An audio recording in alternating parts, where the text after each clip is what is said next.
एक छोटी लड़की गलती से एक बटन दबा देती है। अचानक उसके पीछे रखा कैबिनेट धीरे धीरे खुल जाता है, जिसमें भारी हथियार, लाखों रुपए कैश और दर्जनों पासपोर्ट रखे होते हैं। लड़की चुपके से एक पिस्तौल उठाकर अपने पापा विक्रम के पीछे आ जाती है और उन्हें हिलने से मना करती है। विक्रम पहले तो इसे खिलौना बंदूक समझता है, लेकिन तुरंत याद आता है कि उसने अपनी बेटी के लिए कोई खिलौना बंदूक खरीदी ही नहीं। उसे तुरंत खतरे का एहसास होता है। जैसे ही लड़की ट्रिगर दबाने वाली होती है, विक्रम फुर्ती से बंदूक छीन लेता है और अपनी जान बचा लेता है। लड़की खुशी से कहती है कि उसके पापा बहुत कूल। तभी वह पीछे से एक ग्रेनेड निकालकर लिविंग रूम में फेंक देती है। विक्रम बिजली की तेजी से आगे बढ़ता है और उसे पकड़ लेता है। उसकी पत्नी पूछती है कि वह क्या कर रहा है, तो वह शर्माते हुए झूठ बोलता है कि वह फर्श साफ कर रहा है, लेकिन सास उसे शक भरी नजरों से देखती है। किसी को नहीं पता कि विक्रम पहले एक खतरनाक टॉप एजेंट था, जिसे लोग अग्नि राजा कहते थे। उसने अकेले ही दुनिया के सबसे बड़े ड्रग माफिया को खत्म कर दिया था, लेकिन बेटी के जन्म के बाद उसने यह सब छोड़ दिया और एक साधारण गृहस्थ बन गया। अब वह रोज अपने परिवार के साथ शांत जिंदगी जी रहा है। उसे लगता था कि सब कुछ ऐसे ही चलता रहेगा, लेकिन तभी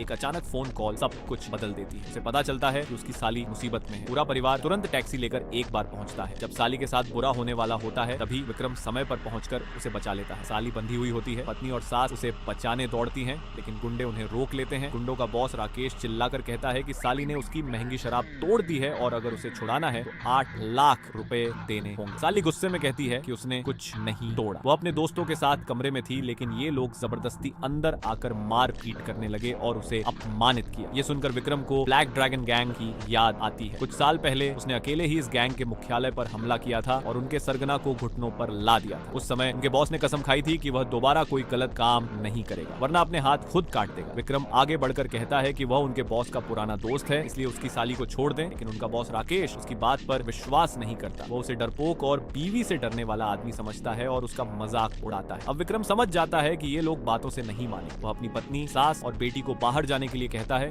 और खुद साली को बचाने का फैसला करता है। विक्रम एक ताश का पत्ता फेंककर रस्सी काट देता है और साली को आजाद कर देता है। यह देखकर उनका बॉस राकेश गुस्से में आ जाता है और अपने आदमियों को उसे मारने का आदेश दे देता है।